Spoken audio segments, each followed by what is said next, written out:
بسم اللہ الرحمن الرحیم وَإِنَّكَ لَعَلَىٰ خُلُقٍ عَظِيمٍ۔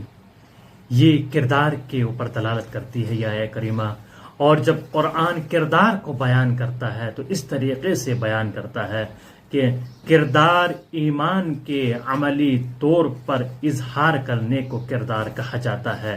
یعنی اگر کردار ہوگا تو سچائی بھی پائی جائے گی، عدالت بھی پائی جائے گی، اور آپ ظلم کے خلاف قدم بڑھائیں گے۔ اور عصر حاضر میں کردار کی ضرورت ہے نوجوانوں کے لیے بہت زیادہ، چونکہ یہ اسوہ حسنہ ہے اور قرآن نے ہمارے لیے بیان کیا ہے، اس میں ائمہ معصومین علیہم السلام ہیں، انبیاء ہیں، ان کی سیرت کو ہمارے سامنے پیش کیا گیا ہے کہ ہمیں اپنا کردار کیسا بنانا چاہیے۔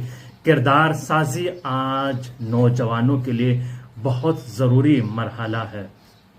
اس پر توجہ دیں اور اس ویڈیو کو شیئر کریں اور سبسکرائب ضرور کیجیے گا۔